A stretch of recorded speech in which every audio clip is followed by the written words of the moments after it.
Hola, hola, estamos de vuelta. ¿Qué tal? De hace tiempo ya que no me he parado aquí a grabar vídeos. Bueno, el día de hoy no me voy a extender mucho. Primero, disclaimer. Tengo aquí todos los minutos anotados aquí, en la parte de abajo, en la descripción, por si quieres ir directo a lo que te interese y te quieres saltar toda esta mierda dentro, ¿ok? Entonces, ¿qué vamos a hacer hoy? Hoy sencillamente lo que vamos a hacer es resumir lo más posible, tipo los vídeos de historia de España a toda leche, más o menos, pero pues de esta forma. Vamos a resumir más o menos el curso de variable compleja, el típico curso de variable compleja, donde vamos a ver funciones holomorfas, serie de potencias, funciones elementales, integrales complejas, teorema de Cauchy, que va a aparecer mucho el cabrón. Por cierto, cada vez que suene, cada vez que diga el nombre de Cauchy, que vas a ver que va a aparecer mucho, va a sonar este sonido. ¿Vale?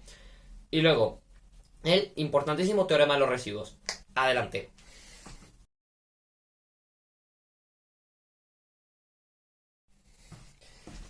Vale, empecemos por lo que se llama el tema 2, ¿sí?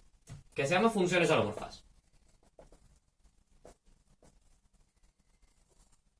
¿Vale? Funciones holomorfas.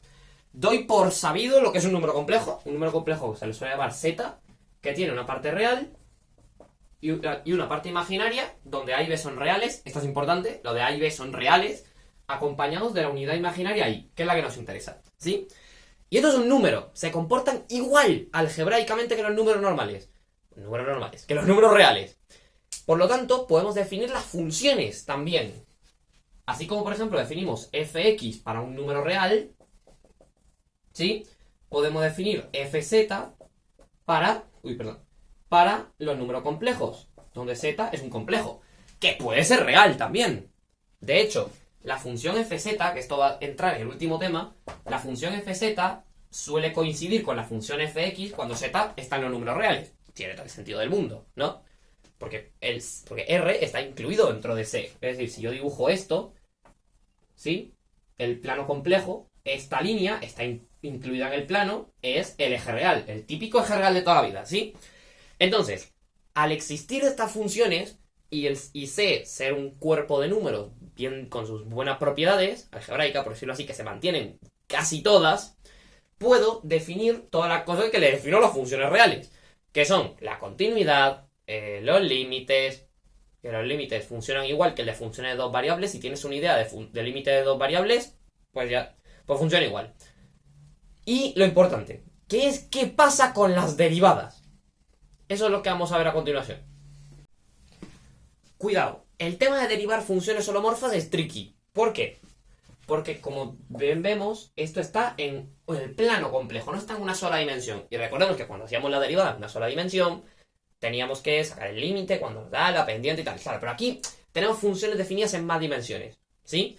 El que sepa cálculo de dos variables se va a dar cuenta que las derivadas parciales en dos variables funcionan diferentes. Es decir, tienes que tomar derivada de una dirección, derivada de la otra y todo esto. ¿Ok? Pues aquí va a pasar algo más o menos similar. ¿Por qué? Porque yo voy a separar, al igual que como hago con las derivadas parciales, cuando tengo la función de dos variables, voy a separar esta función, ¿sí? En esto. En f, donde he separado mi número complejo z en su parte real más la parte imaginaria por la unidad imaginaria y, ¿sí? Donde x e y son los parámetros variables reales, ¿sí? Entonces, ¿qué tiene que pasar para que esta función sea derivable? Pues que se tienen que cumplir las dichosas ecuaciones de Cauchy-Riemann, que son las siguientes. Si yo tengo una función, esta, que la puedo separar en una función de dos variables con su parte real y parte imaginaria, ¿sí? Es decir, que esto sería como u más i por v, ¿sí? Esto es lo que se le suele llamar la parte real y la parte imaginaria, ¿sí? Tiene que cumplirse que la derivada de u con respecto a x, donde x es la parte real, que x hemos visto que es el parámetro, que es la parte real de un número complejo, es decir, donde pasa esto, x es la parte real de un número complejo, es decir, que la derivada de la parte real con respecto a la parte real del complejo tiene que ser igual a la parte imaginaria de la función con respecto a la imaginaria, y al revés, tiene que pasar lo mismo, pero con un signo menos. Es decir, si yo ahora tomo la derivada con respecto a la otra variable, la que no he tomado antes, pongo un menos aquí, y esto chuta. Tiene que cumplirse estas dos cosas, ¿sí?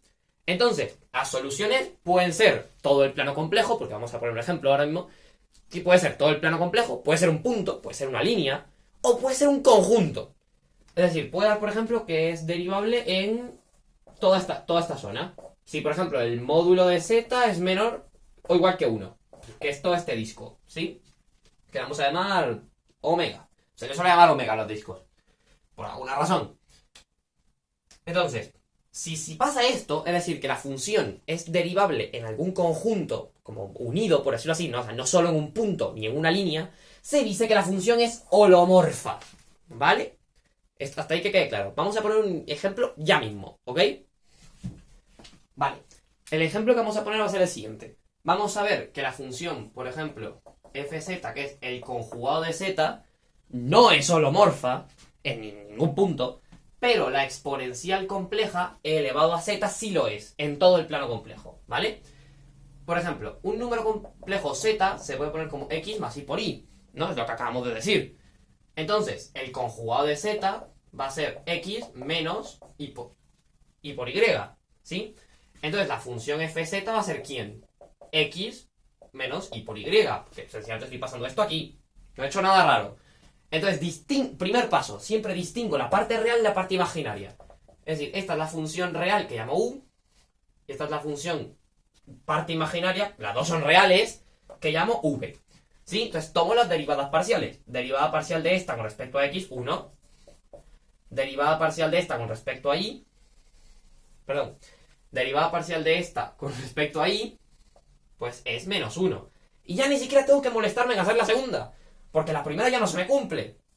Entonces esto quiere decir que esta función no es holomorfa. Es decir, que siempre que vayamos a usar los teoremas estos y nos encontremos con esta porquería, vamos a darnos cuenta que esto holomorfo no es. ¿Vale? No podemos usar la propiedad de las holomorfas para esta. Pero, por ejemplo, vamos a ver esta de aquí. Esta es más curiosa. Porque si yo defino la función e elevado a z, haciendo exactamente lo mismo que he hecho aquí, esto es esto. E elevado a x por e elevado a y por y. ¿Sí? Donde veo aquí que tengo una exponencial real y aquí tengo una exponencial compleja. ¿Sí? Y entonces, esto se queda tal cual, porque es una exponencial de un número real. X es un número real. ¿Sí? Y aquí voy a usar la fórmula de Euler. Si no sabéis lo que es, un poco el vídeo. Esto es sencillamente el coseno de y más y por el seno de y. ¿Sí? Y si distribuyo aquí, me queda algo tal que así. ¿Sí? Entonces estoy viendo que me queda parte real más y por la parte imaginaria. A veces voy a tener que hacer triquiñuelas más grandes para separar la parte real de la parte imaginaria, como multiplicar arriba abajo por el conjugado, no sé qué, todo esto. Pero tengo mi u y mi v. ¿Sí? Entonces paso a derivar. Derivada de esta con respecto de x. Coseno de y es una constante. Me olvido de él. Y la derivada de la exponencial es la misma. ¿Sí? Porque estoy en los reales. Y la derivada de v con respecto a y, ¿qué es? E elevado a x es una constante y la derivada del seno es el coseno. Ok, vamos bien. La primera se cumple. Vamos con la segunda. Derivada parcial de u con respecto de y. Cuidado, Aquí e elevado a x es constante y la derivada del coseno es el menos seno. ¿Sí? Y ahora, la derivada de v con respecto de x, que es lo que voy a hacer, seno de y es una constante y e elevado a x, perdón, sí, seno de y es una constante y la derivada del exponencial es la misma. Y le pongo un menos delante, por lo tanto se cumple la segunda. Y lo importante, se cumple para cualquier valor de x y cualquier valor de y. Por lo tanto, para cualquier valor de z. Por lo tanto, esta función es holomorfa en C. Pero, por ejemplo, hay ciertas funciones que cumplen esto solo, por ejemplo, si x igual a 0 e igual a 0. Por lo tanto, z igual a 0. ¿Es holomorfa la función que dé esto? No. La función sería diferenciable en z igual a 0. Porque recordemos, para que sea holomorfa tiene que ser derivable en un conjunto abierto. ¿Sí? Esto es lo importante de esta parte. ¿Vale? Otro tema importante de aquí. Usando justamente esta propiedad, podemos darnos cuenta de que las funciones u y v, ¿sí?, son armónicas. Siempre que esta función sea holomorfa. Es decir, si se cumplen estas ecuaciones de aquí, ocurre que el laplaciano de u y de v, los dos dan 0. ¿Y qué es el laplaciano, Iván? Es la suma de las derivadas segundas con respecto a cada vez una variable. O sea, x aquí y aquí. Hasta ahí todo bien, ¿no? Entonces las dos valen 0. Y justamente, si yo conozco una, puedo conocer la otra. Si nos damos cuenta, lo vamos a hacer en un segundito. Ok, seguimos. Imagínate que conozco la parte real. Sería análogo si conociese la otra. Y me dicen que encuentro una función f holomorfa, ¿sí? Tal que su parte real sea esta. Bien, o sea, se le va a poner u y v. Entonces, sé que esto se tiene que cumplir, porque la f es holomorfa. Entonces, derivada de u con respecto de x, sencillamente es la misma cosa que está aquí. Esto sería derivada de v respecto de i. ¿Y aquí qué? Pues derivada respecto de i es menos e elevado a x seno de i. Entonces me cancelo el menos con este de aquí. E elevado a x seno de i tiene que ser la derivada de esta respecto de x. ¿Sí? Entonces cojo cualquiera, la dos, la que me guste más, la primera por ejemplo, y paso esto a este lado e integro con respecto a la variable que está aquí. Por lo cual v va a ser la integral, bueno, la primitiva de hecho, de e elevado a x coseno de i diferencial de i. Cuidado con eso. Y esto sencillamente me queda e elevado a x es constante, en i es como una constante, la integral del seno es el coseno, y ahora cuidado con esto. Si yo aquí tuviese, es decir, si yo aquí tuviese otra función que solamente dependiese de x, al derivar vuela. Entonces, así como yo agrego normalmente el más c, pues aquí no agrego el más c, sino que agrego una cosa que depende de x. ¿Tiene sentido para ustedes esto? El hecho de que, porque si yo derivo para pasar de aquí a aquí, esto se me va a hacer 0 si derivo con respecto de y. ¿Sí? Y ahora sé que tiene que cumplirse la otra. Por lo tanto, ahora voy a derivar esta v respecto de x. Entonces, esta respecto de x va a ser e elevado a x seno de i. Perdón, va a ser la derivada con respecto de x de esto de aquí. ¿Sí? Que es seno de i es una constante.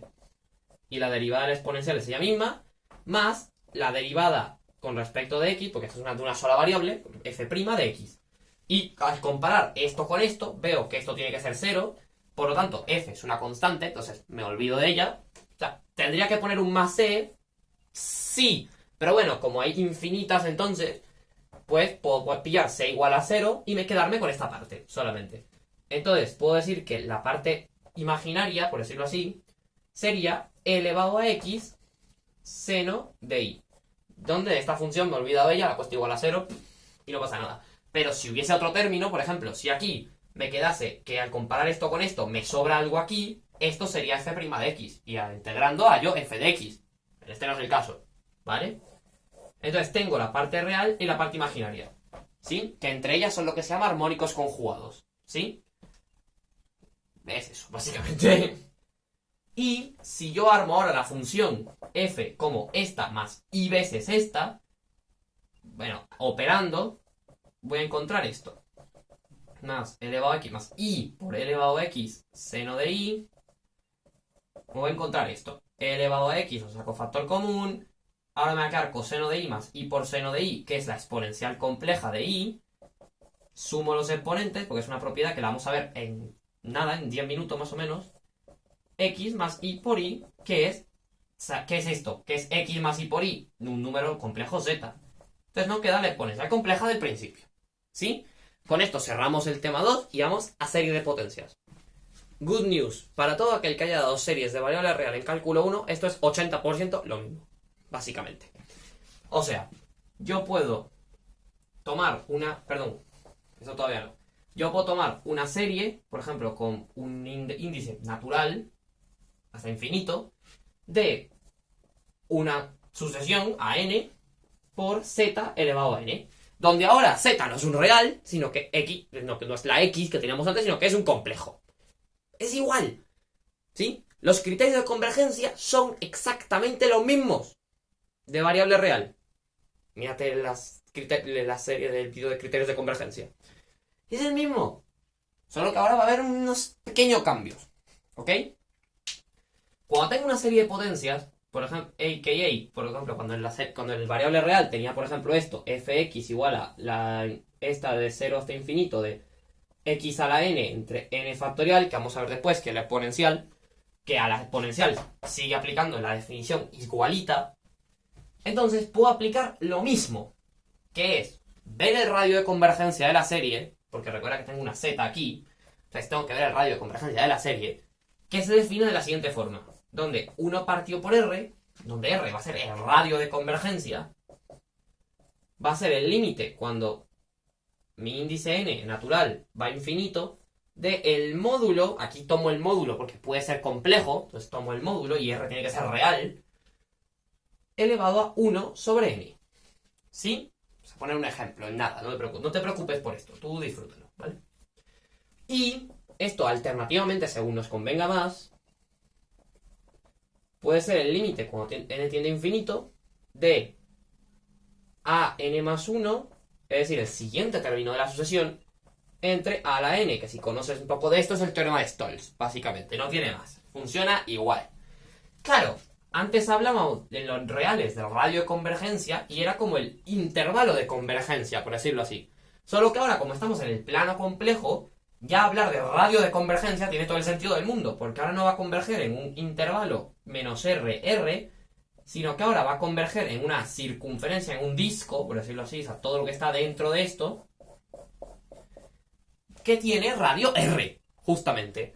¿Sí? Vamos a tomar por ejemplo FZ está definida por una serie de potencias, ¿ok? Entonces pasa esto. O sea, igual que como pasaba con la serie de Taylor en el caso real. Pasa exactamente lo mismo. Tomo esta función. ¿Bien? ¿Qué pasa con esta función? Lo voy a sacar 1 partido por r, ¿sí? Es igual al límite cuando n tiende a infinito y voy a tomar, yo que sé, esta de aquí. Por ejemplo, esto, la sucesión que está al lado de z a la n sería, bueno, voy a ponerla aquí, 1 entre n factorial, ¿sí? Y como esto no es un número complejo, el módulo es ella misma, entonces me queda 1 entre n factorial elevado a 1 sobre n. Y aquí, como tengo 1 partido de algo que crece con n, el límite es 0. ¿Sí? Entonces el radio, que es 1 partido por 0, por decirlo así, sería infinito. ¿Sí?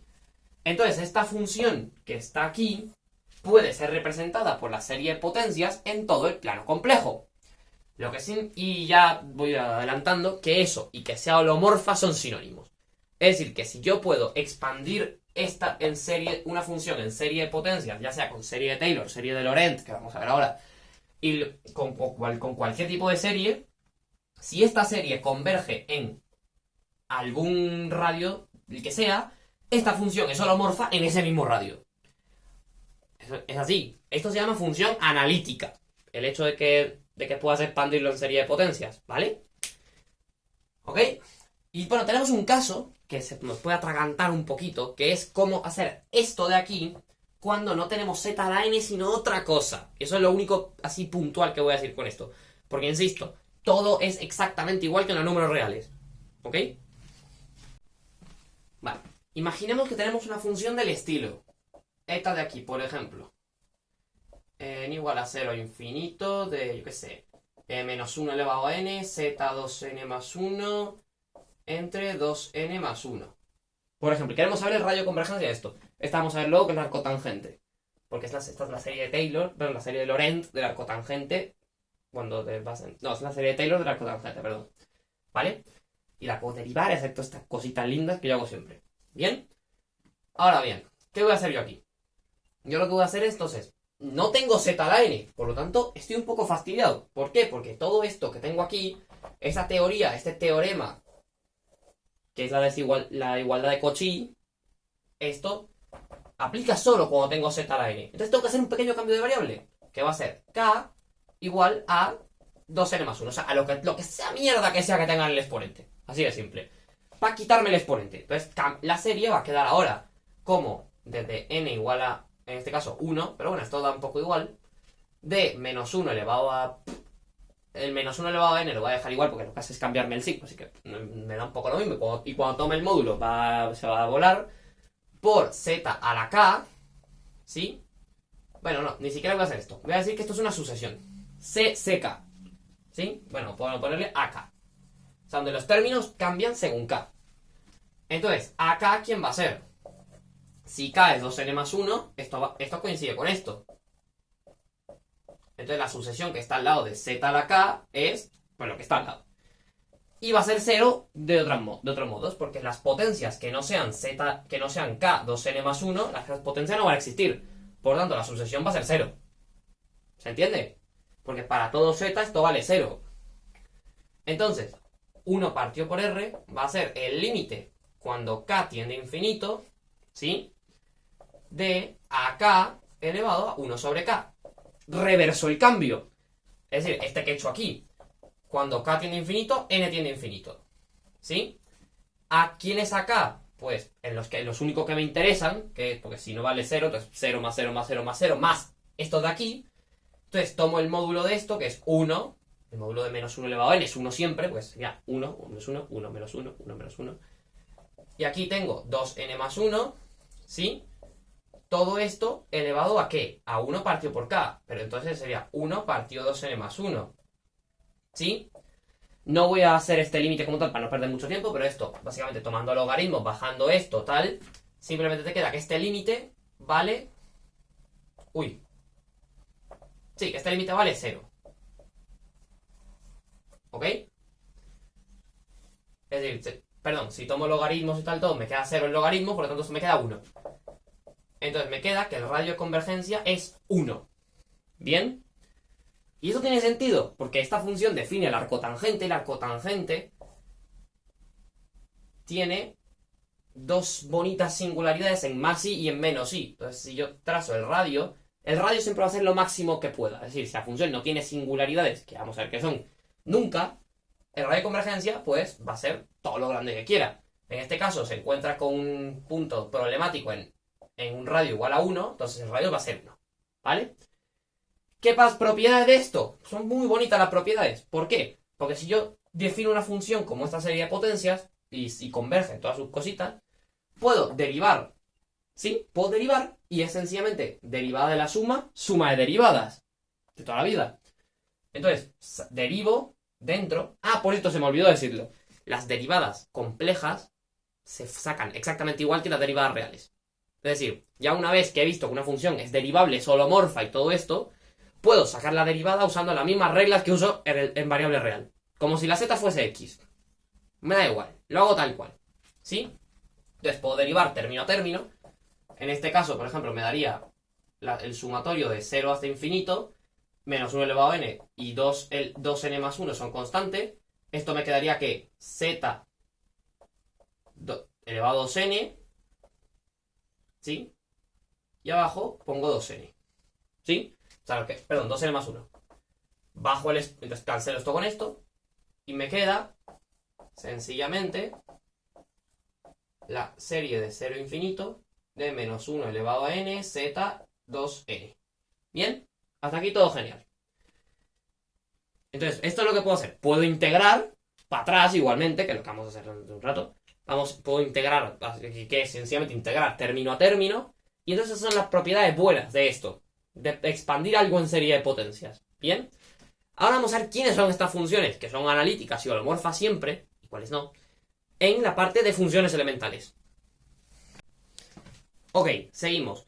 ¿Quiénes son nuestras funciones elementales? Vamos a ver. Tenemos los polinomios, o sea, fz es igual a un polinomio el que sea arriba y otro el que sea abajo, o sea que puede ser tal que... x. Z cuadrado más 5 partido de z menos 3, por ejemplo, los cuales van a ser holomorfos siempre que no se anule el denominador. Es decir, la función fz va a ser holomorfa, por lo tanto analítica, la puedo expandir en serie de potencias, ya como, pues no lo sé, pero se puede expandir en serie de potencias, holomorfa en todo el plano complejo, excepto, se suele poner c menos, el punto donde se vale 0 el denominador, es decir, 3. ¿Sí? Cuidadín ahora con decirme, por ejemplo, esto. Z menos 5 entre z cuadrado más 1. Dice, el denominador no se anula nunca. Esto es holomorfo. En la recta real eso sería derivable. Perdón, en la recta real existiría siempre. Pero aquí, recuerda que como estamos en los complejos, esto tiene solución. Esto es más menos i. Entonces tengo dos puntos problemáticos. Dos puntos donde la función no es holomorfa. ¿Sí? Esta función es holomorfa también en todo el plano complejo, menos en estos dos puntos, menos en más menos i. ¿Sí? En donde no existe. Bien. Más funciones bónicas. Tenemos a nuestra amiga la exponencial, por ejemplo, que es elevado a z, pero tengo que secar un poco para que esto no, para que esto ande. Tenemos a nuestra amiga la exponencial, ¿sí? La cual vimos que es holomorfa, por lo tanto analítica en todo el plano complejo, ¿sí? Y podemos definir también dos nuevas funciones, gracias a esta, que son el seno y el coseno, ¿sí? ¿Que por qué? Expandiendo esto en identidad de Euler, sencillamente me queda, si yo por ejemplo tomo e elevado a iz en vez de e elevado a z, con tablas secas, me quedaría seno de z, perdón, por i, más coseno de z. Y si tomas el opuesto, e elevado a menos iz, ¿sí? Me queda menos i seno de z, porque el seno de menos i es una función impar, entonces el menos sale fuera, y el coseno, como es impar, queda igual. Entonces, si yo ahora sumo las dos ecuaciones, me queda que el seno es e elevado a iz menos e elevado a menos i por z entre 2i, y el coseno es e elevado a iz más e elevado a menos iz entre 2. Si yo sumo seno cuadrado más coseno cuadrado me da 1, igual que en el caso real, por eso está bien, por eso está genialmente definido así. Puedo expandir los dos en su serie de potencias clavado al caso real. O sea, la serie de potencias va a ser la misma, solo que ahora en vez de ser x va a ser z. La serie de Taylor va a ser igualita. Estas dos, como son funciones, esto es una holomorfa, arriba y abajo nunca se anula el denominador, porque son números. Entonces, seno y coseno son holomorfas en todo el plano complejo. ¿Bien? Propiedades de esto, por ejemplo, de la exponencial. La exponencial es, como hemos visto, la exponencial, ¿sí? La exponencial, si ves este vídeo de números complejos, si no, no sé por qué estás viendo esto, deberías verlo primero y ya está. Si yo tengo esto, o sea, si la exponencial lo que hace es, por ejemplo, tomar un punto del plano complejo, le aplico la exponencial, lo que hago es rotarlo una cierta cantidad de radianes, ¿sí? Por lo tanto, si yo elevo esta función a n, por ejemplo, o sea, significa que estoy aplicando esta rotación de z radianes n veces, por lo tanto es como sumar n veces el ángulo. Entonces, por eso se mantiene para la exponencial nuestra grandiosa propiedad de los números reales, que es potencia de potencia, multiplico los exponentes, ¿sí? Bien. Como consecuencia de esto tengo que la exponencial tiene periodo 2pi, es decir, que si yo doy una vuelta completa me quedo igual que antes, ¿sí? Porque e elevado a 2pi por i sería el coseno 2pi más i por el seno 2pi, esto es 0, esto es 1, entonces multiplicar por esto sería como multiplicar por 1. Entonces si yo tomo e elevado a z más 2pi, me queda e elevado a z. Tiene sentido, si doy una vuelta entera, me quedo donde estaba antes. ¿Bien? Ahora vamos a ver. Esto es lo que me va a dar problemas ahora para definir el logaritmo y la función potencia. ¿Por qué? Porque son funciones que las puedo definir usando la exponencial, pero no van a ser holomorfas porque no las puedo definir de una manera simple. Entonces, ¿cómo defino al logaritmo de z? Como la inversa de la exponencial. ¿Sí? La función contraria a la exponencial. Bueno, esto no voy a hacer la demostración como tal de dónde sale esta fórmula, pero el logaritmo complejo, voy a ponerle una c pequeña abajo, por ejemplo, el logaritmo complejo de z sería el logaritmo real, porque lo que va a estar dentro es un número real del módulo de z, más i veces el argumento, o sea, el ángulo de z, el ángulo principal, o sea, el que está en la circunferencia. Y como tengo que tomar solo el que está en la circunferencia, tengo que sumar todas las vueltas que pueda dar. Es decir, más i por 2k pi. Por eso, 2k pi este término significa que estoy sumando k vueltas. Sencillamente porque el logaritmo se va a repetir igual periódicamente como su inversa, que es la exponencial. ¿Sí? Entonces, este es el logaritmo. ¿Es holomorfo? Más o menos. O sea, no suele ser holomorfo. Por eso esto no va a dar problemas ahora con las integrales. ¿Sí? Ahora bien, tenemos otra, que es la función z elevado a algún número, el que sea. Yo lo puedo definir usando la propiedad de la exponencial que acabo de usar, por ejemplo, y combinándolo con esto, como e elevado a logaritmo de z. ¿Sí? Hasta ahí todo ok, ¿no? E elevado a logaritmo de z. Entonces me olvido del periodo este porque si la exponencial voy sumando, si tomo la exponencial de todo esto, pues la suma, perdón. Si sumo la exponencial de toda esta suma es el producto y elevado a 2kpi vale 1. Entonces, ya lo acabamos de ver. Entonces me da igual. Defino la función potencia. Mismos problemas de holomorfía. Sí, mismos problemas, pero bueno. Por ahora hago esto, ¿ok? Donde este logaritmo es esto de aquí. Vamos a poner un ejemplo. Yo qué sé. 4i elevado a 3. Por ejemplo. Sin ir muy lejos. O no, me gusta más esta, por ejemplo. Z elevado a 2i. ¿Sí? Esto va a ser e elevado a lo que está aquí, o sea, 2i, por el logaritmo de z. Donde el logaritmo de z es este bicho que está aquí arriba. ¿Ok? Entonces, tengo definida mi función potencia. Y de la misma forma, puedo definir lo que es la función exponencial con exponente diferente de e. Perdón, con base diferente de e. La puedo definir como esto. Queda aquí z logaritmo de a. Donde a es un número. Es lo que sea. O sea, a puede ser, por ejemplo, yo qué sé, 3 más i elevado a z. Por ejemplo. Entonces esto va a ser e elevado a z por... ¿Qué va a ser esto? Vamos a ver. Z logaritmo de lo de abajo. Vamos a ver. Es el logaritmo del módulo. Logaritmo del módulo de 3 más i, que ya sabemos sacar el módulo número complejo. Más i por el ángulo que sea que forme este bicho. Es decir, el arcotangente de 1/3. Ya esto lo expliqué en otro vídeo porque esto es así. Más 2kpi por i. ¿Ok? Esto es un churro gigantesco que dará pues lo que dará. Y es una función perfectamente definida. ¿Bien? Hasta ahí todo espectacular, ¿no? Ok. Con esto doy por terminada la primera mitad del vídeo, por decirlo así. Falta la otra todavía, faltan las integrales. Entonces hasta ahora hemos visto todas nuestras queridas funciones normalitas, por decirlo así. Puedo definir también las funciones hiperbólicas, los cosenos y senos hiperbólicos, y por lo tanto la tangente hiperbólica, todas estas cosas, porque la tangente es seno partido coseno, la tangente hiperbólica sería este partido por este, que se definen usando la misma exponencia compleja. De hecho, se definen de la misma manera que en el caso real. Solo que aquí pongo un menos y aquí un más. Y ya está. Elevo esto al cuadrado y resto me da 1. Y así. Sus derivadas son ellas mismas. Es decir que seno, la derivada de este es este. La derivada de este es este. Igualito con el caso real. No pasa nada. Si no, bueno, te pones a derivar esto. Que la derivada de la exponencial es ella misma. ¿Sabes? Tampoco pasa nada. ¿Sí? Entonces, ahora vamos a entrar en el último tema, que son las integrales, donde que se va a poner un poco más chungo la cosa, y van a entrar todos los teoremas de Cauchy, los 27 teoremas de Cauchy, y donde creo que vamos a pasar un poco mejor. Vamos a ver.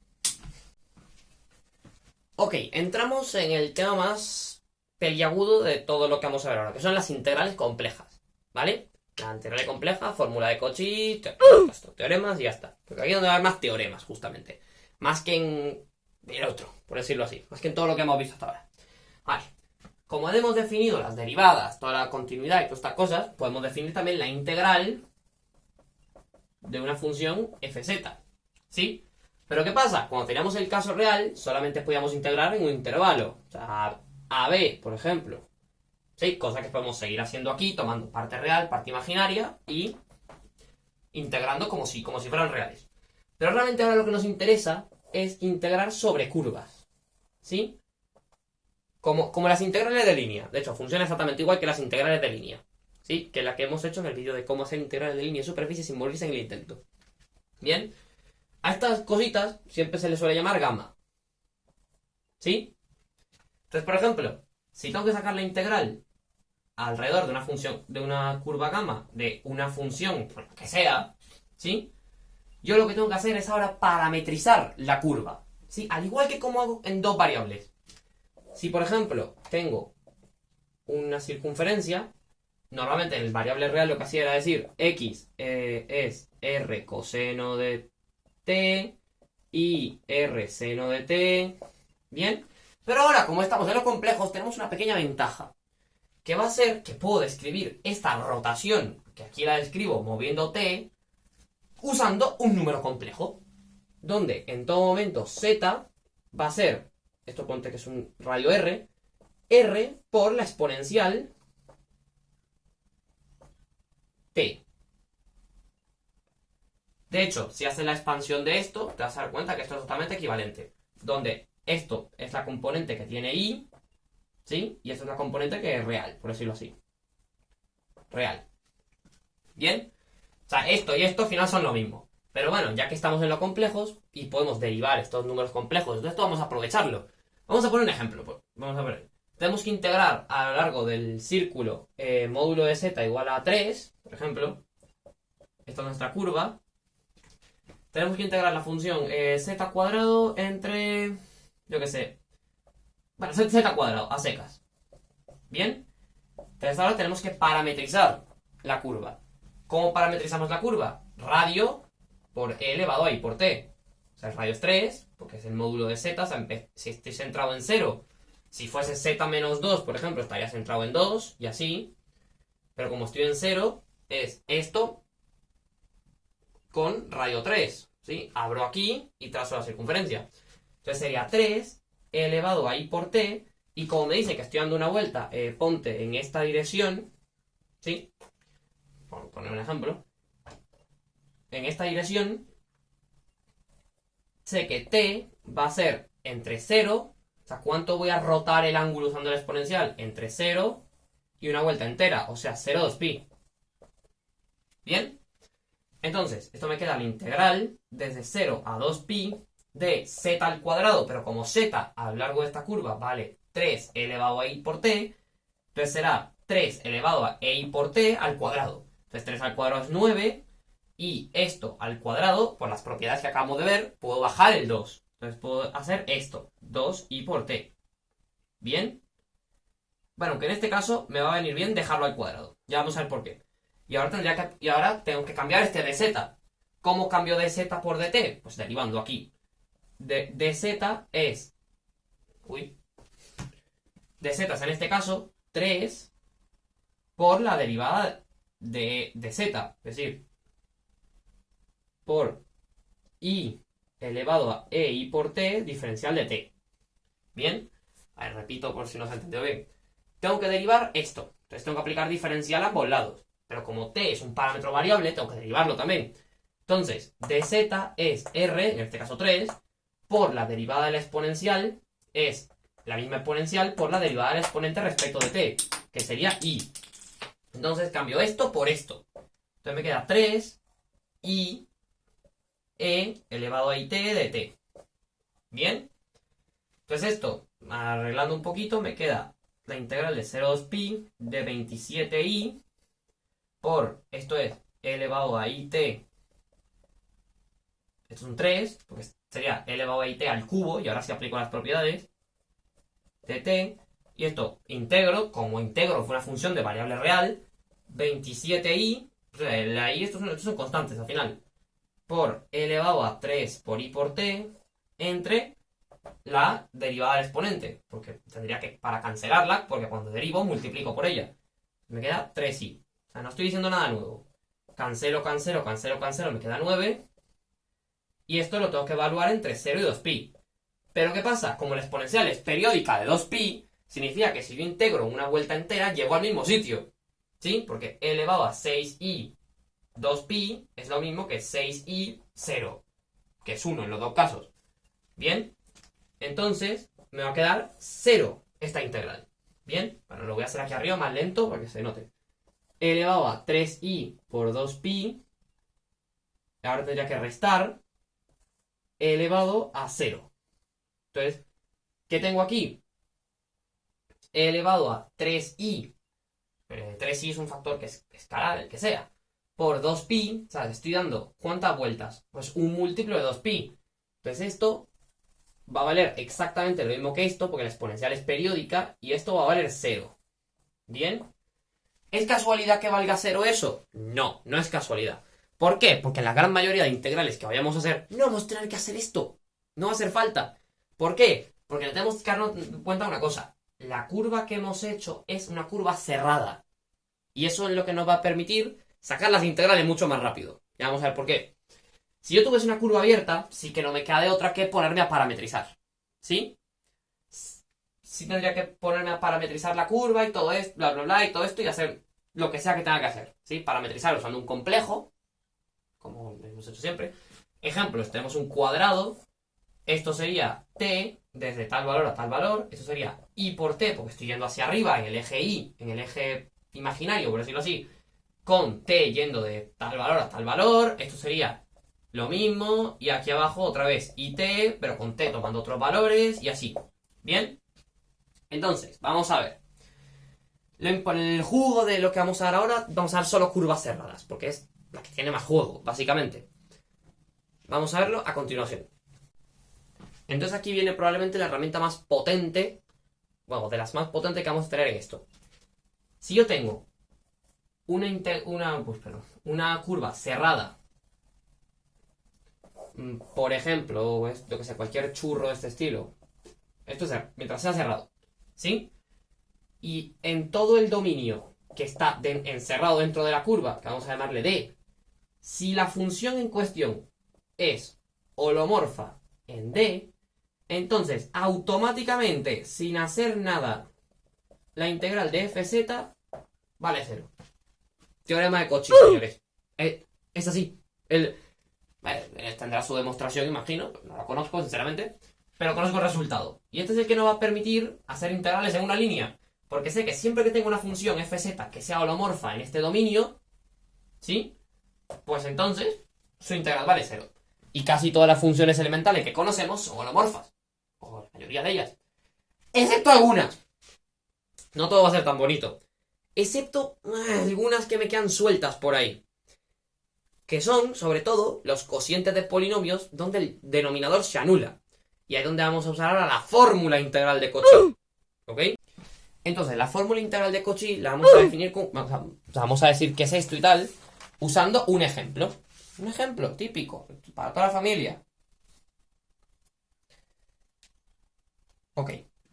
Vamos a ver. Ponte que tengo una función de este estilo. Yo qué sé, vamos a poner un ejemplo. 1 entre z menos 1. ¿Sí? Y queremos integrar esta función en la circunferencia módulo de z igual a 2. Es decir, la circunferencia de radio 2 centrada en 0. ¿Sí? Entonces, tengo que preguntarme, ¿f es holomorfa en todo el dominio que está dentro? No, no lo es. Porque si tomo z igual a 1, se me anula el denominador y tengo lo que se llama una singularidad. Entonces, ¿qué van a ser las singularidades? Singularidades son puntos donde la función no exista. Y realmente para nosotros, que vamos a usar funciones elementales, vamos a usar vainas muy complicadas, las singularidades son cuando el denominador se nos anula. Es la que vamos a usar. ¿Sí? Entonces tenemos tres tipos. Tenemos la singularidad evitable. ¿Sí? ¿Qué es una singularidad evitable? Es aquella que solamente todos los límites se acercan muy bonito por no sé qué, pero lo que me queda es un punto vacío. Es como cuando en el caso real teníamos, por ejemplo, una recta y teníamos un punto vacío aquí. Sencillamente lo que hacemos es definir la función arbitrariamente aquí y nada ha pasado. ¿Sí? Por lo tanto, para términos de integrales, como lo que me falta es solamente un punto, podemos decir que la función es holomorfa en todo el dominio. ¿Sí? Formalmente, se tiene que cumplir esto, que el límite cuando z tiende al punto en cuestión, el punto problemático, es decir, ponte que tengo la función 1 entre z menos a, por ejemplo, si yo tomo este límite de z menos a por la función propia y vale 0 el límite, significa que lo que tengo arriba, es decir, el numerador de la función, más o menos compensa o hace que vaya a la misma velocidad que como crece el denominador, para que la función no se me vaya al carajo, que es el segundo caso. El segundo caso es cuando tengo lo que se llama un polo. Un polo es lo que está pasando aquí. Un polo es que cuando yo tomo el límite de la función, en este caso, por ejemplo, cuando tiende a 1, que es el punto problemático, cuando yo tomo este límite, ¿qué pasa? El 1 se queda como 1, esto es 0, por lo tanto 1 partido 0, en límites, la función se me va a infinito. Es decir, que no sencillamente puedo tomar no me está faltando un punto. Es decir, sino que toda la función en general se me va hacia, bueno, arriba. Se me va hacia valores muy, muy, muy, muy grandes. ¿Sí? Entonces, esto es el problema, que tengo un polo. ¿Bien? Y la tercera son las singularidades esenciales, que es cuando no pasa ni esto ni esto, que es cuando el límite no existe. Pero no nos vamos a meter con ellas porque no hace falta. No la vamos a usar para nada, por el momento. Bueno, no la vamos a usar para nada. Entonces tenemos esto, de aquí, ¿no? Si esto lo queremos integrar, tendríamos que hacer la parametrización y todo esto. Pero así como resultado rápido, por decirlo así, tenemos la fórmula integral de Cauchy. Si tengo que integrar, por ejemplo, en una curva cerrada gamma, una función es esta, que tiene un polo, ¿sí? Porque en este caso tiene un polo, o sea, que no puedo salvar la singularidad y decir que es cero, ¿sí? Uso la fórmula de Cauchy, que me dice que esto va a ser igual a 1 entre 2pi por i, perdón, uy, se me ha ido. Esto va a ser 2pi por i, ¿bien? Por el número de vueltas que dé la curva alrededor del punto. Es decir, si yo tengo aquí, por ejemplo, bueno, este no va a ser el 1, pero si tengo un punto aquí, la curva solo rodea una vez, entonces va a ser por 1. Entonces este integral va a ser 2pi por i. Entonces esto nos va a servir para descartarnos integrales todo el tiempo que valgan esto. ¿Sí? Es decir, cuando tenga una cosa aquí que tenga un punto problemático en el 1, pues entonces esto va a ser 2pi por i por la cantidad de vueltas que dé alrededor del punto. ¿Bien? Consecuencias del teorema de Cauchy. Hay varias. ¿Sí? Primero está la fórmula integral de Cauchy para las funciones. ¿Sí? Que es básicamente aplicar esto a una función f grande, que es una función definida arbitrariamente, que es fz, que va a ser la función z menos la función evaluado a entre z menos a. Te das cuenta que tiene una singularidad en a, tiro el límite este, me da 0 porque esto se anula, esto es fa menos fa, vale 0. Entonces esta función f es holomorfa. Bien, por lo tanto cuando la integre va a valer 0 la integral. Entonces, sé que la integral 0, lo que hago es ahora dividir las dos integrales, va a ser la integral en gamma de fz entre z menos a más fa, que fa es una constante, por la integral en gamma de 1 entre z menos a. ¿Cuánto hemos dicho que vale esta? 2pi por i por las vueltas que dé n alrededor de a, que es lo que se llama n gamma a. ¿Sí? Y esta, que es la integral que me interesa, de cuando tengo una función aquí. Uy, perdón, esto era un menos. Entonces lo paso esto para el otro lado, me queda esto igual. Entonces, si yo tengo la integral de una función fz que es holomorfa, esa sí no puede tener problemas. Fz es holomorfa porque la he definido aquí como que esto es holomorfo. Porque si no, tendría más de un problema. Esto va a ser sencillamente 2pi por i por la cantidad de vueltas que dé esto alrededor de a por la función evaluada en a. Es decir, si yo, por ejemplo, tengo que sacar la integral en gamma de, yo qué sé, donde gamma rodea una vez al punto 1 de e elevado a z entre z menos 2, por ejemplo, ponte que esto, pueden darse dos casos. O el 2 está fuera de la curva y la integral vale 0 automáticamente, porque sería holomorfa dentro de la curva, o bien el 2 está metido dentro de la curva, tengo una singularidad del tipo que sea, que en este caso tengo un polo, lo pueden checar ustedes. Esto me daría sencillamente 2pi por i por el número de vueltas, que es 1 en este caso, por la función esta de arriba evaluada en a, que es e elevado a es 2, elevado a 2. Y esto me permite resolver las integrales en una línea. El teorema integral de Cauchy.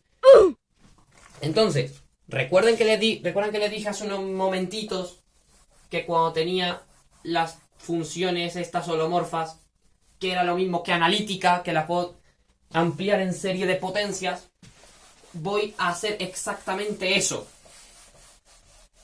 Para justificar que puedo cambiar la derivada por la integral. O sea, puedo darle la vuelta, por decirlo así. Entonces, ponte que ahora yo quiero usar esta fórmula de Cauchy, pero ahora no para un... Uy, se me ha borrado esto. No para un punto A, sino para un punto general Z. ¿Sí? Por lo tanto, ahora esto lo voy a cambiar la z por w, por ejemplo, que es un parámetro diferente. Entonces me queda la integral de fw entre w menos z, diferencial de z. Estoy haciendo esto solo para derivar, porque ahora no puedo derivar un punto en específico, sino que tengo que tomar muchos puntos. Entonces tomo cualquier punto z que me dé la gana. Esto va a ser 2pi por i por el número de vueltas al punto z, el que sea, por la función en z. ¿Sí? Entonces esto me dice que fz es fw entre w menos z de w... Uy, esto es de w. ¿Sí? Por 1 entre 2pi por i por el número de vueltas. Y en el caso de, por ejemplo, los discos, que es lo que vamos a trabajar ahora, n es 1 casi siempre, entonces quito la n. Bien, nos damos cuenta de para qué sirve esto. Si ahora yo derivo la función de la derecha, ¿sí? Esto me queda 1 entre 2pi por i. Bien. Ahora, como estoy derivando con respecto de z, esto es gamma, la integral se queda igual, la integral, meto la derivada dentro de la integral, fw con respecto a z es una constante. ¿Y qué pasa? Cuando yo derivo me queda menos 1 entre esto al cuadrado. Y por la derivada de esto, que es menos 1. Entonces el menos siempre se me va a cancelar. Entonces me va a quedar esto al cuadrado. ¿Sí? Vuelvo a derivar. Ahora me va a quedar aquí un 2. Así que cuidado que tengo que poner 2. Bien. Vuelvo a tener esto mismo. Bien. Hasta ahí todo ok, ¿no? Perdón, ahora me va a quedar esto al cubo, claro. Porque vuelvo a derivar, me queda un signo menos, mato el menos con este menos y pasa todo el rato lo mismo, ¿ok?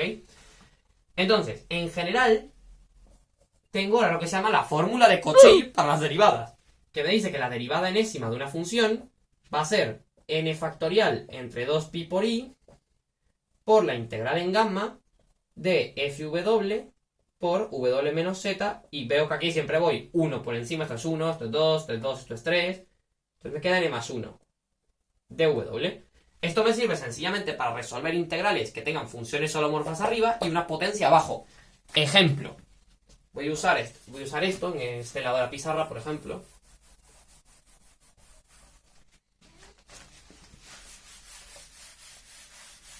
Quiero sacar la integral en gamma de una función que tiene singularidades, como por ejemplo, voy a apoyar la exponencial, no sé que no es que sea pesado con la exponencial, porque es muy fácil, es la más fácil. Pero ahora tengo z más 4 elevado al cuadrado, por ejemplo, ¿sí? Entonces, yo pillo la función de arriba, que es holomorfa. Elevado a z es holomorfa, no vamos a discutirlo ya a estas alturas del vídeo, ¿ok? Entonces, yo aplico la fórmula esta y me dice que la derivada, o sea, ¿qué quiero tener aquí abajo? El cuadrado, ¿no? Entonces tengo que tomar n igual a 1. ¿Sí? Porque esto es n más 1, entonces quiero un 2 aquí. Entonces lo que hago es derivar fz, f'z es ella misma. Porque recuerden, las reglas de las derivadas se quedan exactamente igual. Entonces, yo digo que e elevado a z es igual a, esto sería 1 factorial, que es 1. Entonces me queda 1 entre 2pi por i por la integral chota esta que quiero sacar, por la integral de fw elevado a w, entre w menos z, ¿sí? Entonces que sería w menos z elevado a 2 dw, ¿sí? Despejo la integral que me interesa, 2 dw, esto me queda ez por 2pi por i, y ahora lo que hago es dar z igual a menos 4. ¿Bien? Porque es donde está la singularidad. El problema aquí lo va a tener en menos 4. Porque aquí se me anula el denominador. Entonces si tomo z igual a menos 4, me queda elevado a menos 4 por 2pi por i por la integral esta elevado a w más 4 al cuadrado por dw. Y si vemos al final, cambio la w y pongo una z y es esto mismo. Entonces, porque al final es el parámetro con el que estoy integrando. Me da igual poner y, poner x, poner manzanitas, dibujos de penes, me da lo mismo. Me da totalmente lo mismo. Entonces esto ya puedo decir que es elevado a menos 4 por 2 pi por i. Perdón la desprolijidad aquí, pero bueno, ese es el resultado. ¿Ok? Entonces he puesto en la parte potente del teorema de Cauchy para las derivadas, ¿sí? Que me permite sacar este tipo de integrales. Aunque ahora vamos a presentar probablemente el que va a ser el teorema más potente que es el teorema del residuo. Pero para ello tenemos que primero expandir las cosas en serie de potencias cuando tenemos problemas. Porque las que he dicho ahora, mira, si es holomorfa, es analítica, la puedo expandir en serie de Taylor. Pues muy bien. Pero ¿qué pasa cuando no lo es? O sea, ¿qué pasa cuando tengo una singularidad en el área que me interesa? Pues tengo que hacer esto. Primero tenemos que dejar claro un concepto, que son los ceros de una función. Bueno, los ceros de una función es cuando la función se anula. No, pues no tiene más. ¿No? Entonces, por ejemplo, vamos a poner un ejemplo. Z cuadrado menos 1. ¿Sí? Si sabemos un poco de álgebra, podemos notar que eso se pone como z menos 1 y z más 1. Vamos a ver qué es lo que acabamos de hacer realmente. Cuando yo tomo esta función y le saco sus ceros, es decir, cuando la función vale 0, es decir, los puntos en que pasa esto, vemos que el resultado es más menos 1. Y el teorema fundamental del álgebra nos dice que podemos poner esto de esta manera. ¿Sí? Podemos poner esto como z menos el primer 0 por z más el segundo 0. ¿Sí? Entonces vamos a ver.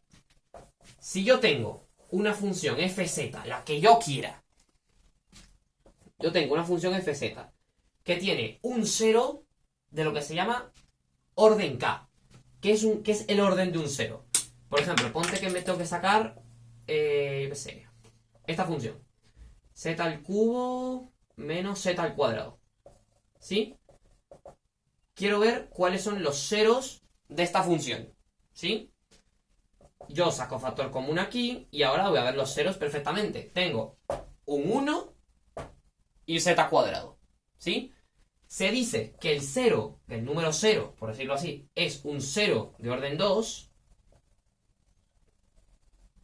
Porque se puede poner como 0, o sea, se puede poner como z menos 0 elevado a 2. O sea, lo tengo que repetir 2 veces. Y el 1 es un 0. Me cago en... Un 0 de orden 1. ¿Bien? ¿Todo ok hasta el momento? Sí, pero acabo de patear la cosa esta, solo la rompí, bueno, me da igual. Me da totalmente lo mismo. Entonces, significa que si yo tengo un 0 de orden k, por ejemplo, ¿bien? Yo puedo escribir esta función como z menos, yo qué sé, esto es en el punto A. Tengo un 0 de orden k en el punto A. Como z menos a, que a veces, lo que hemos hecho aquí con el 0, esto sería z menos 0 al cuadrado, ¿no? Este es z cuadrado, que está disfrazado, por decirlo así, por otra función g de z, la cual no tiene ceros. La cual no tiene ceros en el punto A. Por ejemplo, esta. ¿Bien? Por lo tanto, ¿qué pasa si ahora fz no tiene un 0, sino que tiene un polo? Que es donde vamos a ver que tenemos cositas interesantes. Ponte que fz tiene lo que se llama un polo de orden k en A, por ejemplo. Yo qué sé. Significa que esta función, haciendo analogía aquí, si yo tomo 1 partido de fz, tiene un 0 de orden k, por lo tanto, o sea, porque si yo tengo un polo de orden k en A, significa que el denominador se me ha anulado en A.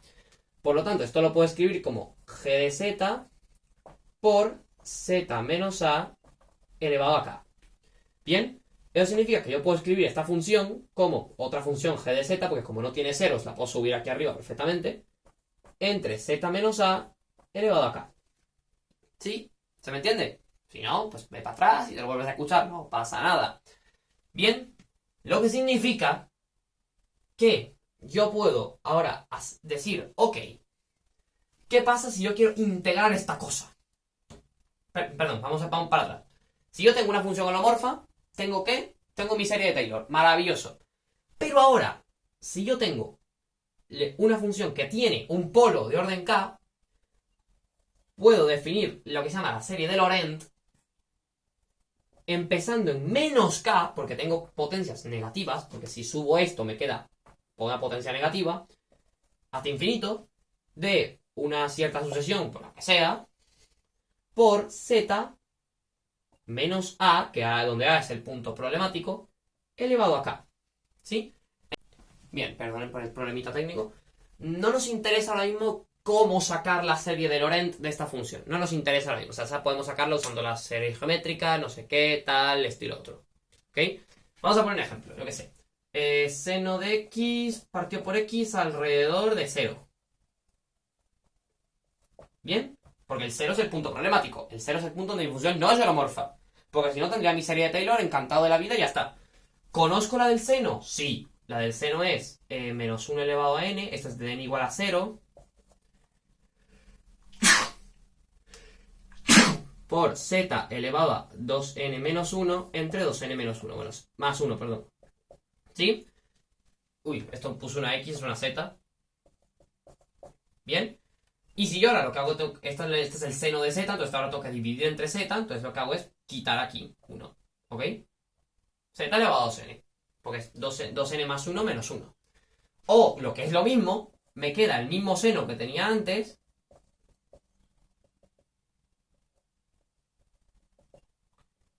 Si muevo el índice 1 para atrás. Pero ahora me quedaría un 2n aquí, claro. Bien, bueno, a lo mejor me he equivocado. Cuidado, no confíen demasiado en lo que he escrito.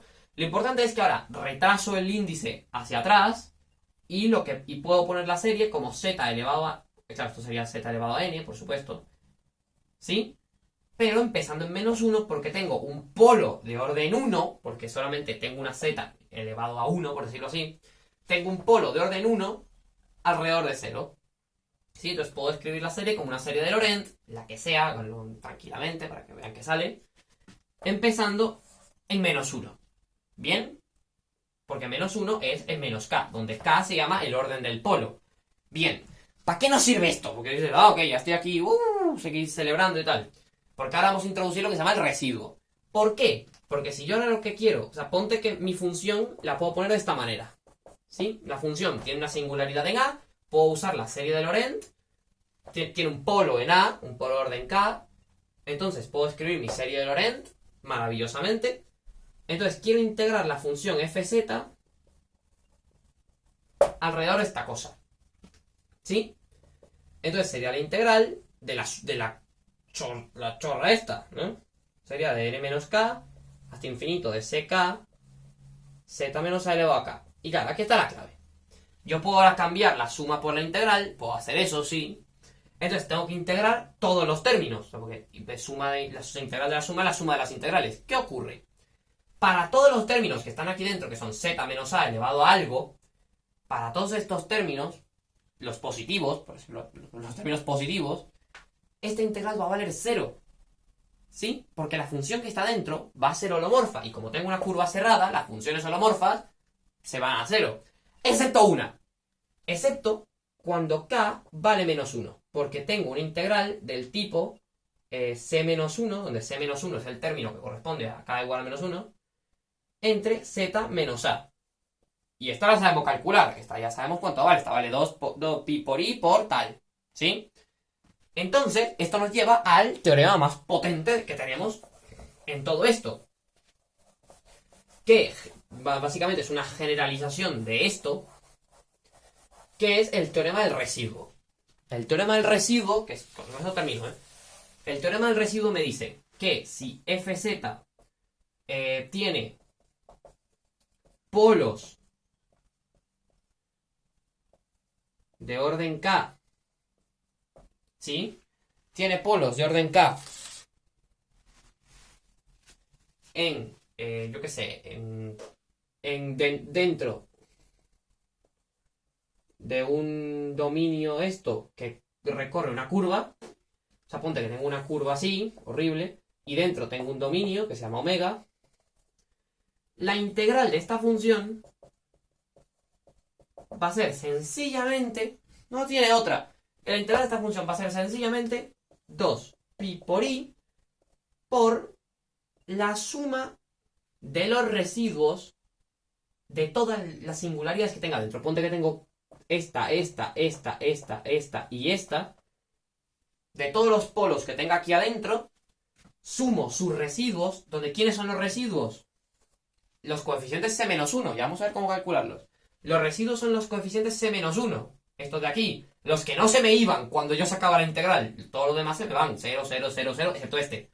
Por eso se llama el residuo. Es de aquello que permanece, la calderilla. ¿Sí? Gracias, pernas. Y que te entendido.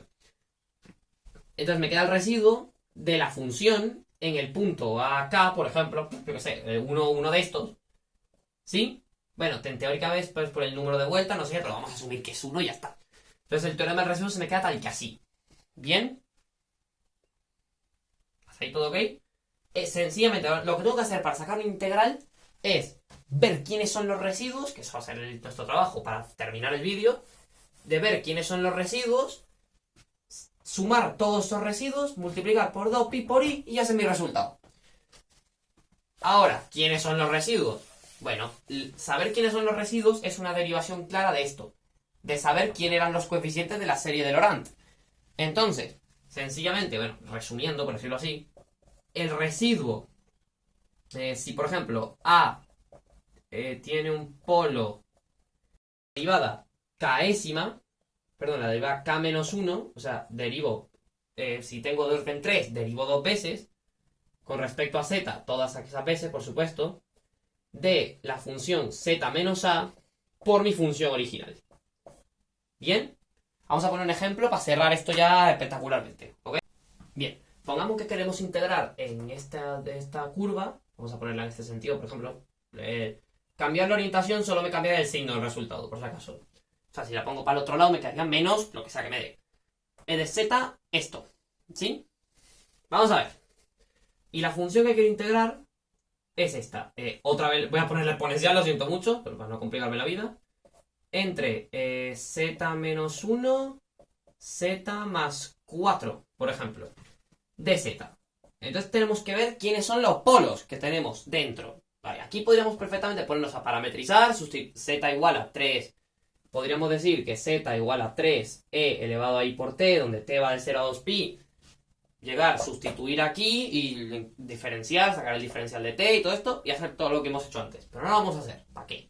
Vamos a usar el teorema de los residuos, porque esta es una curva cerrada, por lo tanto, vamos a usar los teoremas que tenemos, ¿no?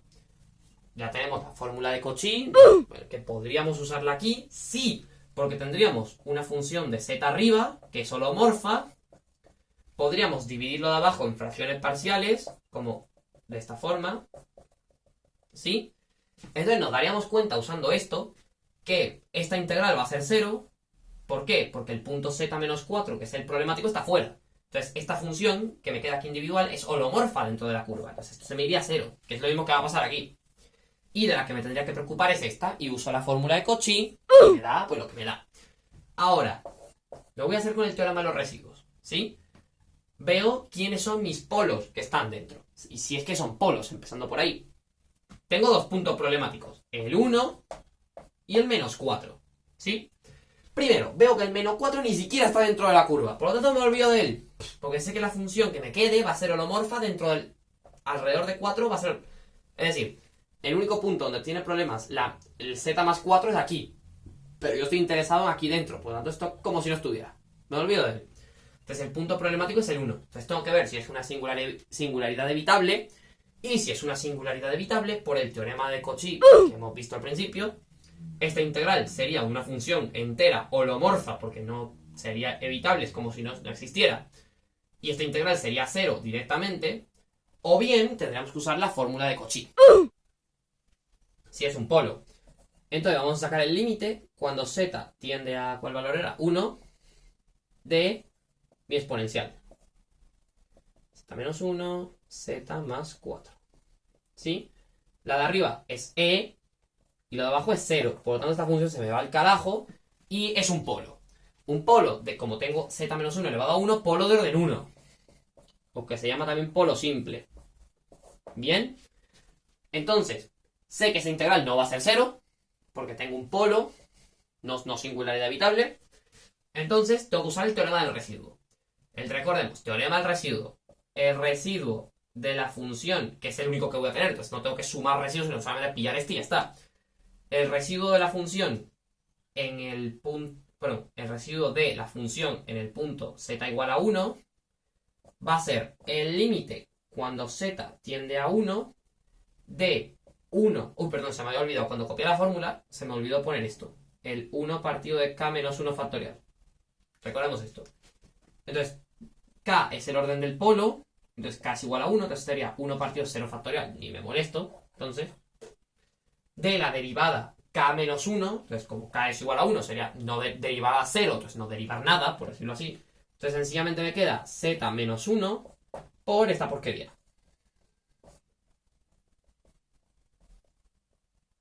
¿Sí? Esto se me va. Entonces me queda E elevado a 1 y Z más 4 es 5. Entonces este es el bendito coeficiente C-1 de la serie de Laurent, que si yo tuviese la serie y tomase el término K igual a menos 1, me quedaría este bicho. Entonces sencillamente esta integral va a ser igual a el residuo por 2 por pi por i. Básicamente. Ya está. Eso es todo. Esto es todo. Ya está, se ha acabado el vídeo. Me sirve porque ya esta herramienta me sirve para calcular cualquier integral que me apetezca. Porque sencillamente tengo dos casos. O bien, vamos a parar este lado. O bien, mi función de dentro es holomorfa y vale 0, a tomar por culo. O no lo es. Por lo tanto, tiene polos. Bueno, porque no creo que no vamos a meter en las que tienen singularidades evitables.